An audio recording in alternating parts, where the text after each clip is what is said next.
Last video में हम पढ़ रहे थे सेट टॉपिक को और हमने कंप्लीट कर लिया था पावर सेट तक। अगर लास्ट वीडियो आपने नहीं देखा है तो डिस्क्रिप्शन में लिंक है, पहले आप उस वीडियो को देखिए और फिर इस वीडियो में हम बात करेंगे उससे आगे के पार्ट की। तो सेट में जो नेक्स्ट टाइप आपका आता है वो है यूनिवर्सल सेट। तो यूनिवर्सल सेट को हम कैसे डिफाइन करते हैं भाई, कोई भी एक ऐसा सेट जिसके अंदर जितने भी क्वेश्चन में सेट दिए हैं उसके सारे एलिमेंट्स शामिल हो जाएं, उसको हम यूनिवर्सल सेट कहते हैं। इसका क्या मीनिंग है, एक एग्जांपल से इसको समझो। जैसे सपोज मेरे पास कोई ए सेट है जिसके अंदर है 1 2 3 और कोई बी सेट है जिसके अंदर कोई और एलिमेंट है जैसे 3 4 5 6, ये हो गया। और एक सेट सी है मेरे पास जिसमें हमने कह दिया कि भाई 6 7 8 9 तक ये दिए हुए हैं। तो इन तीनों के एलिमेंट्स को कंटेन करने वाला जो सेट होगा ना उसको हम यूनिवर्सल सेट कहेंगे। तो मैं ये बोल दूं कि एक सेट मैं बना देता हूं जिसके अंदर 1 2 3 4 5 6 और 7 और 8 और 9 यहाँ तक ये सेट बन गया। तो इसको हम यूनिवर्सल सेट कहेंगे और इसको कैपिटल यू से रिप्रेजेंट करेंगे। तो ये बन जाएगा हमारा यूनिवर्सल सेट। क्या इसके अंदर इससे ज़्यादा एलिमेंट हो सकते हैं? तो बिल्कुल हो सकते हैं। आप देखो, इसको हम दूसरे तरीके से ऐसे भी लिख सकते हैं 0 1 2 3 4 5 6 7 8 9 10, इससे ज़्यादा एलिमेंट भी इसके अंदर हम रख सकते हैं। अब आप ये देखो कि आपको चेक क्या करना है। इन तीनों के लिए यूनिवर्सल सेट वो होगा, जैसे देखो 1 2 3 है तो यहाँ पर 1 2 3 आ रहा है, फिर 3 से लेकर 6 तक तो 3 से लेकर 6 तक ये रहे एलिमेंट, और 6 से लेकर 9 तक तो 6 से लेकर 9 तक ये रहे। बाकी ये दो एलिमेंट मैंने एक्स्ट्रा यहाँ रखे हैं तो कोई दिक्कत नहीं है। बस हमें क्या सोचना है कि ये जो सेट हमें दिए हुए हैं इनके सारे एलिमेंट एक सेट के अंदर अगर हम रख दें तो उसको हम यूनिवर्सल सेट का नाम दे देंगे। यहाँ तक आपके टाइप्स ऑफ सेट तो कंप्लीट हो गए। इससे पहले कि हम आगे टॉपिक में बढ़ें, पहले मैं आपको बताता हूँ एक चीज। इंटरवल आपने पढ़े होंगे, तो इंटरवल जो है ना वो 3 तरीके के होंगे। यहाँ पर उनको सीखना बहुत जरूरी है क्योंकि जब हम सेट को रिप्रेजेंट करते हैं तो हमें ओपन इंटरवल क्या होता है या क्लोज्ड इंटरवल क्या होता है उसके बारे में जानना जरूरी होता है। तो देखिए, इसमें आ जाता है नंबर फर्स्ट ओपन इंटरवल। तो ओपन इंटरवल किस तरीके से हम रिप्रेजेंट करेंगे, जैसे मान लो हमारे पास कोई नंबर लाइन है तो इस नंबर लाइन को मैं ड्रॉ कर लेता हूं यहां से लेकर यहां तक। सपोज मैंने इसको ड्रॉ किया और यहां पर इधर से हमने ऐसे दिखा दिया और इधर से ऐसे दिखा दिया, बीच में कहीं पर 0 ले लेते हैं तो 0 हो गया। अगर हम पीछे जाते हैं तो नंबर लाइन में आपने देखा होगा कि हम माइनस के टर्म्स लिखते हैं, जैसे -1 -2 -3 -4 -5, है ना। और इधर की साइड में अगर हम जाते हैं तो यहाँ पर हम प्लस के टर्म्स लेते हैं कि हमने कहा 1 2 3 4 5 और 6, इस तरह से। तो यहाँ पर देखो आप ओपन इंटरवल को कैसे रिप्रेजेंट करोगे। जैसे मान लो सपोज मुझे यहाँ -2 से लेकर 3 तक की वैल्यूज को कवर करना है, तो इसको मैं कैसे रिप्रेजेंट करूं कि यहाँ से लेकर यहाँ तक ये सारा का सारा टर्म उसके अंदर शामिल हो जाए। तो इस वाले पॉइंट से लेकर इस वाले पॉइंट तक की वैल्यू को हम कैसे रिप्रेजेंट करेंगे, -2 से लेकर 3 तक, ठीक है। लेकिन इस पे अगर मैं ये वाला ब्रैकेट लगाता हूं तो मुझे 2 को और 3 को, ये जो दोनों टर्म है ये शामिल नहीं करने हैं, तो यहाँ पर ऐसे ब्लैंक होल छोड़ देंगे इस तरह से दोनों ही साइड, और इसको हम बोलते हैं ओपन इंटरवल। इसको हम एक तरीके से और दिखा सकते हैं, जैसे -2 x की जो वैल्यू है वो -2 से तो बड़ी है लेकिन 3 से छोटी है। तो इस तरह से अगर हमने इसको रिप्रेजेंट किया है तो ये ओपन इंटरवल को बता रहा है। लेकिन अगर इसी में मैं यहाँ पर सॉलिड पार्ट बना दूं, जैसे आप देखो कि यहाँ पर एक लाइन मैंने ड्रॉ कर दी इस तरह से, और फिर हम इधर एरो लगा लेंगे एक और एक एरो इधर लगा लेंगे, बीच में वही कहीं पर 0 बना लो। पीछे की साइड अगर हम जाएंगे तो यहाँ हम माइनस के टर्म्स लेंगे, -1 -2 -3 -4 और -5, और इधर हम जाएंगे तो इधर साइड में हम प्लस के टर्म्स लेंगे जैसा कि हमने ऊपर लिया, ठीक है। अब देखो यहाँ से अगर मुझे रिप्रेजेंट करना है कि -2 से लेकर 3 तक की वैल्यू को आप रिप्रेजेंट करो, लेकिन यहाँ पर जो है ना आप क्लोज्ड इंटरवल रखो, ओपन इंटरवल मत रखो। तो ये वाला टर्म रिप्रेजेंट करने के लिए आप लिखोगे -2, 3। तो -2, 3 लिखते वक्त ना इधर की साइड में आप बड़े ब्रैकेट्स लगाओगे, तो इसको हम बोलेंगे कि ये क्लोज्ड इंटरवल है। और इसी के साथ साथ ये जो 2 वाला पॉइंट है ये आपको सॉलिड ऐसे डार्क करके बनाना है, और इधर साइड में भी ये ऐसे सॉलिड डार्क करके बनाना है। तब ये वाली जो लाइन है यहाँ से लेके यहाँ तक की, ये इसको ऐसे दिखाएगी। तो इसको मैं दूसरे तरीके से कैसे दिखाऊंगा कि -2 से तो बड़ी होगी या बराबर होगी x की वैल्यू, लेकिन छोटी या बराबर होगी किससे, 3 से। तो अगर इसमें मैं -2 को और 3 को भी शामिल कर लूं तो मुझे यहाँ पर बड़ा ब्रैकेट लगाना पड़ेगा, और बड़े ब्रैकेट के साथ में इसको हम बोलते हैं क्लोज्ड इंटरवल, है ना। और छोटे ब्रैकेट के साथ में अगर ये छोटे ब्रैकेट लगे हैं तो -2 और 3 को हम शामिल नहीं कर रहे हैं, इसलिए हम इसको बोलेंगे ओपन इंटरवल। इसके बाद आ जाते हैं आपके सेमी ओपन और सेमी क्लोज। तो उनके लिए हम क्या ध्यान देंगे, देखो यहाँ पर जो दो लाइनें दी हुई हैं, एक लाइन यहाँ बना लेते हैं हम और दूसरी लाइन यहाँ पर बना लेते हैं। इन दोनों लाइनों के केस में जैसे लाइन पहले ड्रॉ हो रही थी वैसे ही लाइन यहाँ पर भी ड्रॉ होगी, ठीक है। बीच में कहीं पर 0 होगा और पीछे अगर हम जाएंगे तो यहाँ पर माइनस के टर्म्स लिए जाएंगे, -1, -2, -3, -4। और अगर राइट साइड में हम जाते हैं तो यहाँ पर इक्वल डिस्टेंस पर प्लस के टर्म्स होंगे, 1, 2, 3, 4, 5, है ना। और ऐसे ही यहाँ भी बना देता हूं मैं कि पीछे अगर हम जा रहे हैं तो माइनस के टर्म्स ले रहे हैं, -1, -2, -3, -4, -5। और इधर अगर हम जा रहे हैं तो प्लस के टर्म्स ले रहे हैं, तो इधर साइड में हम लिख देंगे 1, 2, 3, 4, 5, 6 पॉजिटिव टर्म्स हैं। अब देखो जैसे हमें सेमी ओपन और सेमी क्लोज दिखाना है तो उसको हम कैसे दिखाएंगे।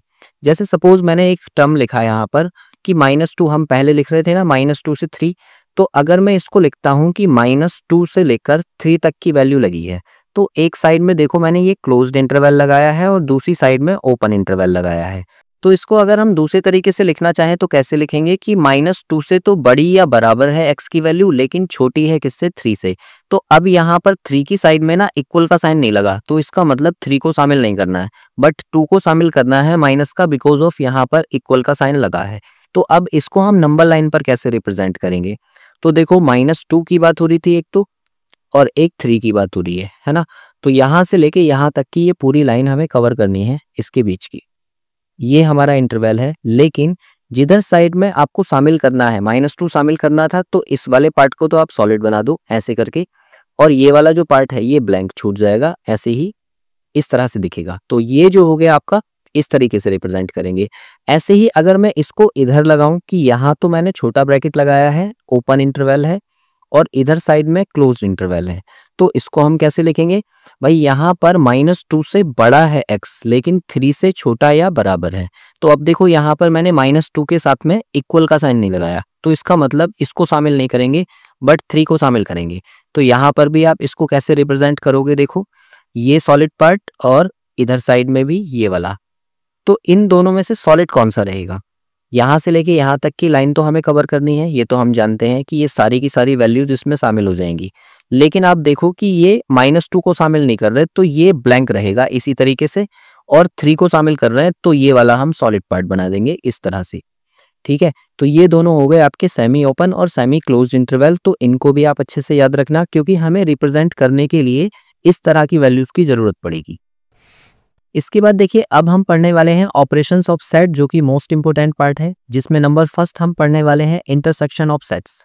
तो देखिए इंटरसेक्शन ऑफ सेट को आप रिप्रेजेंट कैसे करेंगे। अगर सपोज हमारे पास कोई ए सेट है जिसमें हमने लिखा 1, 2, 3 है, और कोई एक बी सेट है जिसमें हमने लिख लिया सपोज 3, 4, 5 है, ठीक है।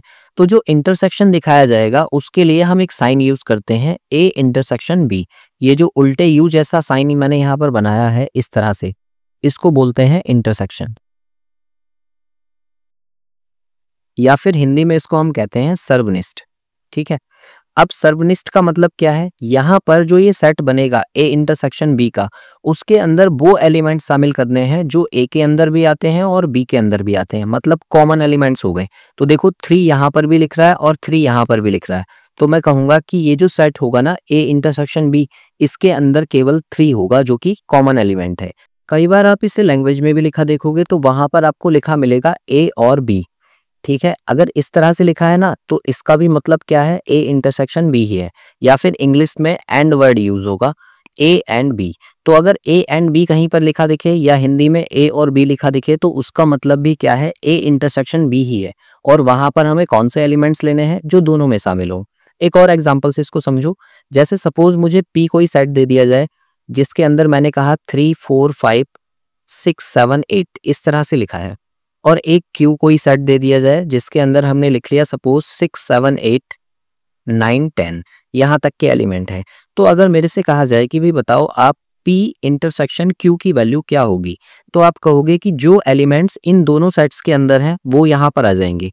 तो देखो 6, 7, 8 यहाँ लिखे हैं और 6, 7, 8 यहाँ पर भी लिखे हैं, तो इन्हीं तीनों एलिमेंट्स को मैं इसके अंदर लिख दूंगा कि ये जो एलिमेंट्स आए ना, ये इंटरसेक्शन की वैल्यू है।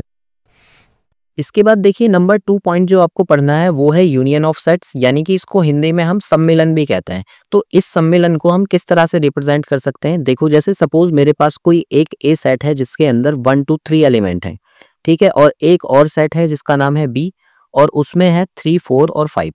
अब यहाँ से अगर मुझे सम्मिलन लिखना है तो ए यूनियन बी से उसको हम रिप्रेजेंट करेंगे, और ये जो बीच में साइन बनाया ना, ये है आपका यूनियन का साइन। इसको आप याद रखना, जहां कहीं ये लगा है मतलब यूनियन है। अब देखो, यूनियन में ना आपको वो एलिमेंट्स लिखने हैं जो दोनों में आते हैं, मतलब ए में भी आते हैं और बी में भी आते हैं, मतलब सारे के सारे। वहां हम सिर्फ कॉमन वाले लिख रहे थे, लेकिन यहाँ पर हमें सारे लिखने हैं, लेकिन एलिमेंट को रिपीट नहीं करना है। जैसे यहाँ 3 आ रहा है, यहाँ भी 3 आ रहा है, तो हम कहेंगे कि ये आ जाएगा 1 2 3 4 5। अब देखो, इसमें जो दोनों एलिमेंट है ना वो सारे आ गए। ए के एलिमेंट 1 2 3 वो भी हैं, और बी के एलिमेंट 3 4 5 वो भी हैं। अगर दोनों आ रहे हैं तो उसको हम बोल रहे हैं यूनियन ऑफ सेट, ठीक है। एक और एग्जांपल से समझो, जैसे सपोज मुझे कहा जाए कि एक ए है जिसके अंदर है 3 4 5, ठीक, और बी एक सेट है जिसके अंदर है 5 6 और 7 और 8। अब यहाँ से मुझे लिखना है ए यूनियन बी। तो ए यूनियन बी कैसे लिखा जाएगा? देखो, यहाँ पर 3 4 5 भी आना चाहिए, तो 3 4 5 आ गया, और 5 6 7 8 ये सारे आने चाहिए। तो 5 तो मैं पहले लिख चुका हूँ, उसको दोबारा नहीं लिखना। फिर 6 7 और 8 यहाँ पर ये आ गया, और ये यूनियन हमारा कंप्लीट हो गया। अब आपके माइंड में एक डाउट आएगा कि भाई ये काम तो हम यूनिवर्सल सेट में भी कर रहे थे, तो इसका अलग से नाम देने की क्या जरूरत है यूनियन? तो देखो उसमें क्या अंतर है। देखो, सपोज मेरे से ये कहा जाए कि ए के अंदर 1 2 3 है और बी के अंदर 3 4 5 है, तो अगर मैं इसका यूनियन ऑफ सेट लिख रहा हूं तो सिर्फ यही होगा, इसके अंदर 1 2 3 4 5, इनके अलावा और कोई एलिमेंट नहीं आ सकता। लेकिन अगर मैं इसके लिए एक यूनिवर्सल सेट बनाकर दूं, तो यूनिवर्सल सेट के अंदर इन एलिमेंट्स के अलावा भी कोई एलिमेंट हो सकता है, जैसे 1 2 3 4 5, ये तो हो गया हमारा यूनियन वाला।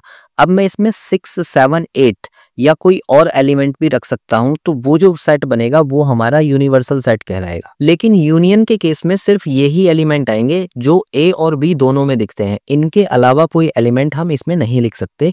जैसे मैं यहाँ पर 6 को और लिखना चाहूँ तो 6 देखो, ना तो ए में दिख रहा है और ना ही बी में दिख रहा है, तो इसका मतलब 6 एलिमेंट इसमें नहीं आएगा। अगर 6 में यहाँ पर रख देता हूँ तो फिर वो यूनिवर्सल सेट कहलाएगा, ना कि यूनियन ऑफ सेट कहलाएगा। इसलिए इन दोनों में आप डाउट मत रखना, बिल्कुल क्लियर सा पॉइंट है कि अगर ए और बी दोनों के एलिमेंट्स शामिल हैं तो उसको हम यूनियन बोल देंगे। अच्छा, इसको अगर हम लैंग्वेज में लिखें तो कैसे लिखेंगे? तो ये आता है ए या बी के रूप में, ऐसे लिखा हुआ दिखेगा, या फिर इंग्लिश में इसको हम लिखेंगे ए और बी। अगर कहीं पर आपको ए और बी लिखा हुआ दिखे तो समझ जाओ वहां पर आपसे यूनियन पूछा जा रहा है, और यूनियन आप निकालोगे तो ए यूनियन बी लिखकर इसको दिखा दोगे। मतलब चाहे तो वो ऐसे लिख कर दे दे, चाहे ऐसे लिख कर दे दे, चाहे ऐसे लिख कर दे दे, ये तीनों सेम बातें होती हैं, इसलिए इसमें डाउट नहीं रखना है। नेक्स्ट पॉइंट आपका आ जाता है डिफरेंस ऑफ टू सेट्स। अगर दो सेट्स को मुझे माइनस करना है या डिफरेंस लेना है तो किस तरह से लिखा जाएगा? जैसे सपोज दैट मेरे पास कोई एक ए सेट है जिसमें लिखा है 1 2 3 4 5 6, ये 6 एलिमेंट हुए, और एक बी सेट है जिसके अंदर सपोज मैंने कह दिया 5 6 7 और 8 लिखा हुआ है। और अगर आपको यहां से दिखाना है डिफरेंस, यानी कि a माइनस बी, तो देखो a माइनस बी अलग तरीके से निकलेगा और b माइनस ए अलग तरीके से निकलेगा। मैं दोनों ही आपको बता देता हूं। जैसे a माइनस बी है तो a लिखो पहले आप 1 2 3 4 5 6, ठीक है, और माइनस इसमें से हमें एलिमेंट्स निकाल देने हैं 5 6 7 8। आपको ये ध्यान रखना है कि जो a माइनस बी होगा ना, उसमें a के सारे एलिमेंट्स होंगे लेकिन b का कोई एलिमेंट नहीं होना चाहिए। तो b के देखो यहाँ पर दो एलिमेंट दिख रहे हैं मुझे, 5 और 6, बाकी और 7 और 8 तो नहीं दिख रहे। तो बस ये दो एलिमेंट्स यहाँ से रिमूव कर दो, और बाकी के जो बचे हुए हैं वो एलिमेंट्स इसमें ही रहने दो। तो ये जो रिप्रेजेंट करेगा ये a माइनस बी को रिप्रेजेंट करेगा। सेम यही काम करना है आपको b माइनस ए के लिए। तो पहले आप b सेट लिख लो, यानी कि 5 6 7 8, और उसमें से हम माइनस का साइन लगाएंगे, और 1 2 3 4 5 6 ये हमने a लिख लिया। अब इन दोनों को जब हम माइनस करेंगे तो सारे एलिमेंट b के आएंगे, लेकिन a का कोई एलिमेंट नहीं आएगा। तो b के एलिमेंट्स हमारे पास थे कितने? 5 6 7 8, लेकिन 5 और 6 जो है ना वो मुझे a में भी दिख रहा है, तो मैं इन दोनों को छोड़ दूंगा, बाकी के जो बचे 7 और 8 ये दोनों शामिल किए जाएंगे। तो इसका मतलब ये आ जाएगा आपका b माइनस ए। तो आप ध्यान रखना, जब कभी हमें दो सेट्स के डिफरेंस लेने हैं तो आप पहले वाले सेट पर निर्भर करते हो कि उसमें से कौन से एलिमेंट्स हमें रखने हैं, लेकिन दूसरे वाले सेट के एलिमेंट्स उसमें से रिमूव कर दिए जाएंगे। यहाँ से आपको दो तीन बातें और याद रखनी होंगी, जिसमें से नंबर फर्स्ट पॉइंट जो है वो क्या है। देखो, अगर कहीं पर आपसे ये कहा जाए कि ए इंटरसेक्शन बी की जो वैल्यू है ना वो 5 है, तो इंटरसेक्शन तो आपको समझ में आ गया, मतलब एक ए सेट है और एक बी सेट है और उन दोनों में कोई भी एलिमेंट शामिल नहीं है। तो आप ये याद रखना कि जो ए माइनस बी की वैल्यू आएगी ना वो ए के बराबर आएगी। ठीक है, इसको अगर हम समझें तो कैसे समझेंगे, देखो एग्जाम्पल देखो। अगर सपोज ए के अंदर मैंने कहा 1 2 3 तीन एलिमेंट है और बी के अंदर 4 5 और 6 एलिमेंट है, ये तीन एलिमेंट हो गए। अब देखो यहाँ से अगर मुझे a माइनस बी निकालना हो तो मैं ये कहूँगा कि पहले रख देते हैं 1 2 3 को और उसमें से माइनस कर देते हैं 4 5 6 को। तो अभी जस्ट मैंने आपको बताया कि मुझे a के सारे एलिमेंट्स लेने हैं लेकिन b का कोई नहीं आना चाहिए, तो यहाँ तो ऑलरेडी b का कोई एलिमेंट है ही नहीं। तो इसका मतलब ये क्या आएगा 1 2 3, और ये 1 2 3 क्या है, ये a सेट ही तो है। तो इसलिए हमने यहाँ से याद कर लिया कि अगर a और b 5 हैं तो a माइनस बी की जो वैल्यू है ना वो a के बराबर होगी, और ये पॉइंट आप डायरेक्ट से याद रखना, काम आएगा। नंबर 2 पॉइंट आपको क्या याद रखना है, इफ a इंटरसेक्शन b आपको a दिया हुआ है, मतलब अब यहाँ पर क्या कंडीशन हो गई है, यहाँ पर सारे के सारे एलिमेंट जो है ना वो a के b के अंदर हैं। ठीक है, देन आपको यहाँ से याद रखना है कि a माइनस बी जो होगा ना वो 5 होगा, उसके अंदर कोई एलिमेंट नहीं आएगा। इसका क्या मतलब है, देखो इसको भी समझो। सेट अगर मेरे पास है एक A जिसमें हमने कहा 1 2 3 है, और एक B सेट हम ले लेते हैं जहां पर हम रख देते हैं 1 2 3 4 5। अब देखो यहाँ पर सारे के सारे एलिमेंट्स जो A के हैं ना वो B के अंदर भी हैं, तो मतलब यहाँ से अगर मैं इंटरसेक्शन निकालूं तो A पूरा का पूरा आ जाएगा।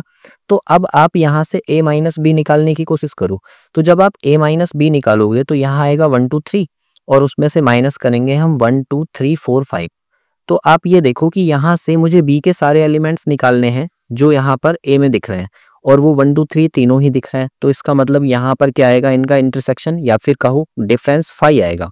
तो 5 आने की वजह से हम इसको ऐसे याद कर लेंगे। अब यहाँ से एक तीसरा पॉइंट याद रखो। तीसरा पॉइंट क्या है, अगर मुझसे कहा जाए कि ए यूनियन बी की जो वैल्यू है ना वो ए के बराबर है। अब यहाँ से देखो कि सारे के सारे एलिमेंट ना ए के आ गए यूनियन के अंदर, तो यहाँ से अगर मैं a माइनस बी निकाल रहा हूँ तो वो आएगा हमारा कांट डिटरमाइन, मतलब उसको हम ज्ञात नहीं कर सकते, और ये स्टार पॉइंट है। ठीक है, इसको याद रखना कि ये आएगा आपका कांट डिटरमाइन, यानी कि ज्ञात नहीं कर सकते। इसके एग्जाम्पल को कैसे समझोगे, देखो इधर। अगर सपोज मुझे ये कहा जाए कि a के अंदर कोई एलिमेंट है 1 2 3, ठीक है, और b के अंदर कोई एलिमेंट है सपोज 1 2, तो आप ये देखो कि अगर मैं यहाँ से a यूनियन b निकालता हूँ तो मुझे दोनों के एलिमेंट्स चाहिए, तो वो 1 2 3 तो आएंगे, मतलब वो a के बराबर हो गया। तो इन दोनों सेट्स पर ये वाली कंडीशन अप्लाई हो रही है। तो आप ये देखो कि अगर मैं a माइनस बी निकालूं तो क्या आएगा, तो ये होगा a माइनस बी, मतलब a के वो सारे एलिमेंट्स जो b के ना हो वो हम यहाँ से निकाल देंगे 1 2। तो देखो यहाँ से 1 2 अगर मैंने निकाला तो ये 1 2 गायब हो जाएगा, तो इसमें तो 3 आ रहा है, लेकिन ए कुछ और भी तो हो सकता है। ए के अंदर 3 के अलावा कुछ और भी तो हो सकता था, 4 हो सकता था, 5 हो सकता था, 6 हो सकता था, वो तो ए पर निर्भर करेगा ना। इसलिए हम बोलेंगे कि इसका आंसर तो हम फाइंड नहीं कर सकते, ये होगा कांट डिटरमाइन। लेकिन अगर यही कंडीशन आपको ऐसे दिखे कि अगर ए यूनियन बी की जो वैल्यू है वो बी के बराबर है, तो आप मुझे बताओ कि ए माइनस बी यहाँ पर क्या होगा, तो आप कहोगे वो 5 हो जाएगा। क्यों 5 हो जाएगा, देखो फिर से इसमें हम एक कंडीशन बना लेते हैं, और वो कंडीशन कैसी दिखेगी, आप ये देखो कि a सपोज मेरे पास है क्या 1 2 3, और b सपोज मेरे पास है क्या 1 2 3 4। तो आप यहाँ से देखो कि अगर a यूनियन b आप निकालते हो तो वो b के बराबर आ जाएगा, जो बड़ा वाला सेट होगा। ठीक है, मतलब इस वाले और इस वाले सेट पर ये कंडीशन अप्लाई हो जाएगी। तो यहाँ से a माइनस बी आप निकालो, तो a माइनस बी कितना हो जाएगा, यहाँ रखेंगे हम 1 2 3 और उसमें से माइनस कर देंगे 1 2 3 4 चारों एलिमेंट्स। तो आप ये देखो कि a में से a के सारे एलिमेंट हमें लेने हैं लेकिन b का नहीं होना चाहिए, तो b में तो ये तीनों दिख रहा है ना, इसका मतलब ये 5 आएगा। तो ये जो 4 कंडीशंस मैंने आपको बताई हैं, पहली कंडीशन हो गई आपकी ये वाली जहां पर a माइनस बी कितना आ रहा है, a आ रहा है। ये कंडीशन कब होगी, जब 5 आ जाए इन दोनों का इंटरसेक्शन, और अगर इनका इंटरसेक्शन a के बराबर आ रहा है तो यहाँ पर इनका डिफरेंस 5 होगा। और तीसरी कंडीशन, अगर ये यूनियन में दिए हुए हैं ए के बराबर तो हम कांट डिटरमाइन, इसको हम ज्ञात नहीं कर सकते क्योंकि हमें ये नहीं पता कि ए सेट के अंदर जो बचे हुए एलिमेंट हैं वो कौन से होंगे। और चौथी कंडीशन, अगर ये यूनियन जो है वो बी के बराबर आ जाए तो आप कहो कि उन दोनों का जो डिफरेंस होगा वो फाई के बराबर होगा, बिकॉज ऑफ ए छोटा सेट है और बी बड़ा सेट है और बड़े सेट के सारे एलिमेंट उसमें से रिमूव हो जाएंगे तो वो क्या बचने वाला है, फाई बचने वाला है। इसलिए इन चारों पॉइंट्स को आप मोस्ट इंपोर्टेंट है याद रखना।